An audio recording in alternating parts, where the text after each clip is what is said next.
Assalamualaikum warahmatullahi wabarakatuh.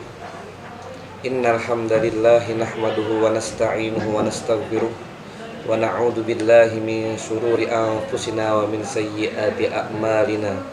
May yahdihillahu fala mudhillalah wa may yudlil fala hadiyalah. Wa qala Allah ta'ala fi kitabihil karim wa huwa asdaqul qailin.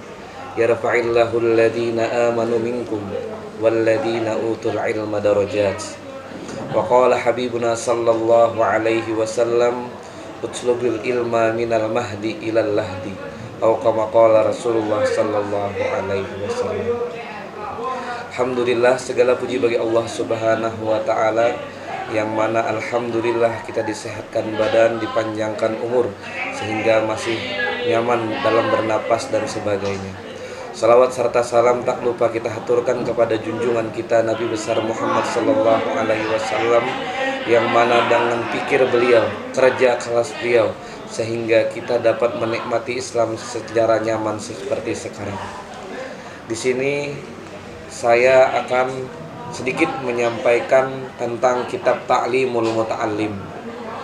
Jadi dijelaskan di dalam kitab Ta'limul Muta'allim, kata Syekh Ibrahim bin Ismail Al-Zarjunuji, kata beliau bahwasanya kenapa beliau diantara beliau mengarang kitab Ta'limul Muta'allim, yakni karena banyak sekali orang yang bersungguh-sungguh menuntut ilmu, gemar dalam menuntut ilmu, tetapi tidak mendapatkan manfaat atau keberkahan daripada ilmu tersebut, yakni tidak dapat mengamalkannya dan menyebarluaskannya karena salah mereka dari cara-cara menuntut ilmu dan syarat-syarat mereka tinggalkan, syarat-syarat menuntut ilmu. Ilmu yang paling utama adalah ilmu hal, yakni ilmu yang diperlukan saat itu.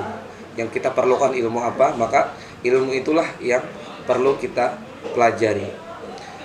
Sepaling utama ilmu agama yakni adalah ilmu tauhid, karena ilmu tauhid adalah ilmu mengesahkan Allah Subhanahu wa taala. Apalagi kalau bisa kita mengamalkan sifat 20 Allah Subhanahu wa taala yang tercantum di dalam kitab, insya Allah itu tidak akan mengeluh kita dan sebagainya. Kalau ada ujian bisa mengembalikan, ini sudah kita, takdir kita, janji kita sebelum kita diciptakan oleh Allah Subhanahu wa taala.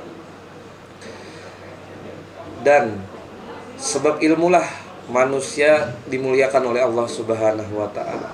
Nabi Adam alaihissalam diperintahkan para malaikat sujud kepada beliau karena beliau memiliki ilmu di antaranya. Dan ilmu juga adalah wasilah untuk seseorang bertakwa.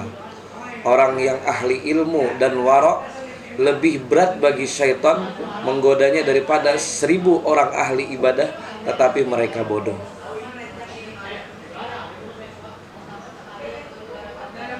Mengamalkan ilmu berarti meninggalkan dunia untuk kebahagiaan akhirat. Dan di antara lagi yang dibahas beliau adalah niat menuntut ilmu. Kadang seseorang menuntut ilmu niat karena untuk dihormati seseorang, untuk dimuliakan seseorang, untuk mendapatkan harta benda. Tapi kata beliau, niat yang benar dalam menuntut ilmu adalah yang pertama itu mengharap keridhaan Allah Subhanahu wa taala. Jadi kalau kita menuntut ilmu kah, belajar kah, mengajar kah, jadi tanamkan niat dalam hati untuk mendapatkan keridhaan Allah Subhanahu wa taala. Kalau Allah sudah ridho, sudah kita, itulah tujuan kita. Dan niat yang kedua adalah untuk mendapatkan kebahagiaan akhirat, yakni surga. Nah, niat ini pun dibolehkan. Tetapi niat yang pertama tadi, mendapatkan keridhaan Allah, itu lebih utama. Kalau ingin mendapatkan kebahagiaan akhirat itu boleh juga, tetapi yang lebih utama adalah mendapatkan keridhaan Allah Subhanahu wa taala. Dan niat yang selanjutnya adalah menghilangkan kebodohan di diri kita dan melestarikan agama Islam secara khususnya. Dan jangan sampai kita menuntut ilmu itu untuk tujuan dihormati tadi atau mendapatkan harta benda. Seseorang yang sudah menikmati ilmu dan mengamalkannya, maka tidak akan lagi tertarik dengan harta orang lain. Boleh seseorang menuntut ilmu untuk misalkan kedudukan, untuk jabatan, tetapi niatnya adalah amar ma'ruf dan nahi mungkar. Cara memilih guru menurut versi beliau, yang pertama, seseorang harus tahu apa ilmu yang bagus baginya. Dalam ilmu agama yang paling utama adalah ilmu tauhid. Hindari ilmu debat. Jadi kalau ilmu yang berdebat itu mengeraskan hati. Jadi jangan sering kita suka untuk berdebat. Cari guru yang alim dan wara. Jadi kita guru-guru itu juga harus disuruh memilih. Jadi tidak ujuk-ujuk kita langsung melihat guru ini alim nih, belum tentu. Jadi kita harus teliti dulu dalam memilih guru. Dan seseorang kalau mau berguru itu kalau bisa bermusyawarah dengan alim ulama. Jadi misalkan menuntut ilmu, aku mau menuntut ilmu ke sini, bagaimana nih guru ini, bukan untuk membanding-bandingkan, tapi kita untuk mencari ilmu yang bermanfaat dan cocok bagi kita.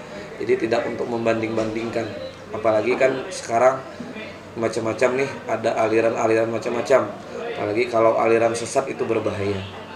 Jadi harus tidak salah dalam memilih guru.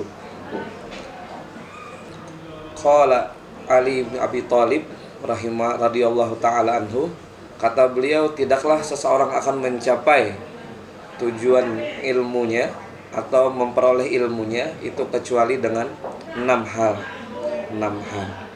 Jadi yang pertama itu adalah cerdas. Jadi harus cerdas. Dan cerdas ini perlu diasah.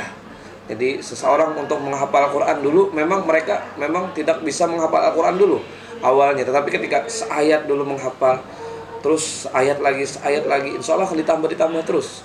Kalau sudah terbiasa menghafal banyak akan mudah. Jadi kecerdasan ini perlu diasah. Yang pertama cerdas. Yang kedua semangat. Jadi harus semangat belajar. Dan yang selanjutnya adalah bersabar. Dan yang selanjutnya lagi memiliki bekal. Dan juga bimbingan daripada guru. Dan waktu yang lama. Jadi perlu, kalau menuntut ilmu itu perlu waktu yang lama. Dan yang paling penting adalah ilmu adab. Jadi kata Imam Malik rahimahullah, kata beliau, saya belasan tahun belajar ilmu adab. Masya Allah, belasan tahun belajar ilmu adab, dan 2 tahun saja belajar ilmu yang lain. Jadi memang adab yang paling utama. Jadi jangan sampai adab kita walaupun alim seperti apa, tapi kalau adabnya kurang, ini Masya Allah tidak ada nilainya. Dan kata beliau juga di kitab ini, banyak orang yang rusak karena teman. Jadi kita harus bisa-bisa memilih teman. Ini teman yang sejawat lah, teman yang akrab. Bukan kalau teman-teman yang biasa kita boleh saja berteman. Sama orang kafir pun tidak masalah. Tetapi kalau teman yang akrab itu harus bisa-bisa kita memilih teman. Karena banyak orang yang rusak karena salah dalam berteman. Malas adalah penyakit yang menular. Nah, apalagi kalau teman yang akrab malas, nah itu nauzubillah, nanti akan menular juga kepada seseorang. Nah, dan diantara lagi yang dijelaskan beliau di kitab Ta'limul Muta'alim adalah cara menghormati ilmu dan guru. Yang pertama, kalau seseorang mau ilmunya bermanfaat, maka haruslah menghormati ilmu dan guru. Jadi ini kita miris melihat anak-anak kita atau anak-anak di mana saja tempat kita mengajar, misalkan anak-anak masalah adab ini kurang. Jadi masalah menghormati guru kurang, masalah menghormati ilmu kurang. Nah, jadi inilah yang menyebabkan ilmu kurang berkah. Kalau di zaman dulu orang-orang kadang menuntut ilmu dekat-dekat saja. Misalkan di Darussalam, kalau yang di Kalimantan, Al-Falah, mereka sukses. Tapi itu tadi adabnya sangat luar biasa, menghormati guru luar biasa, menghormati ilmu luar biasa. Nah, ini yang perlu kita perhatikan. Jadi kita tanamkan kepada anak-anak murid kita tanamkan di mana saja kita menyampaikan. Penting itu menghormati ilmu dan guru. Dan dengan cara menghormati guru adalah jangan berjalan di hadapan guru. Ini Masya Allah, kalau di pondok-pondok pesantren itu, yang pernah pondok pesantren insya Allah mengetahui, jangankan bersama guru, dengan anak tuan guru aja kita sudah beradab. Luar biasa, kadang anak guru dicium tangannya. Jadi walaupun anak beliau ini belum tentu seperti beliau, tetapi saking menghormatinya, dengan menghormati anak guru tadi, apalagi dengan guru. Jadi tidak berani berjalan di hadapan beliau, dan tidak duduk di tempat yang beliau pernah duduk. Misalkan di kelas, kursi guru tuh, nah itu jangan sampai anak-anak didik kita itu menduduki itu, karena kurang berkah jadinya. Nah, jadi kurang berkah jadinya. Dan kita harus mencari keridhaan guru. Nah, jadi intinya bagaimana supaya guru kita itu ridho. Kata Sayyidina Ali pun luar biasa. Sayyidina Ali yang dipastikan salah satu mendapatkan keistimewaan masuk surga, 10 sahabat yang masuk surga. Kata Sayyidina Ali apa? Aku siap jadi hamba, aku siap jadi budak orang yang mengajarkan aku satu huruf. Luar biasa. Sayyidina Ali yang pasti sudah masuk surga, beliau mengatakan aku siap jadi hamba, aku siap jadi budak orang yang mengajarkan aku satu huruf. Apalagi yang banyak huruf, apalagi misalkan matematika rumusnya yang luar biasa, IPA yang luar biasa. Nah, itu luar biasa, sangat luar biasa. Dan jangan sampai kita menyakiti hati guru. Kalau guru marah, guru sakit hati, maka otomatis murid tidak akan mendapatkan keberkahan daripada ilmunya. Nah, ini jangan sampai menyakiti hati guru, karena diriwayatkan bahwasanya orang tua kita itu ada 3. Nah, sudah tahu semuanya, dan diantaranya orang tua kita adalah guru kita. Cara menghormati ilmu juga dengan menghormati kitab atau buku. Nah, biasanya kalau Al-Quran, misalkan ini contoh, misalkan Al-Quran, kalau orang dulu menghormatinya luar biasa. Ketika mengambil Al-Quran, dengan 2 tangan dicium, diangkat ke kepala, lalu ditaruh di dada. Ini salah satu untuk menghormati ilmu dan guru juga.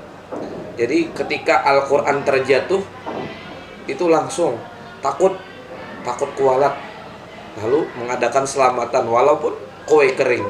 Itu saking adabnya orang dulu. Nah, adabnya orang dulu luar biasa. Makanya orang keberkahannya itu juga luar biasa.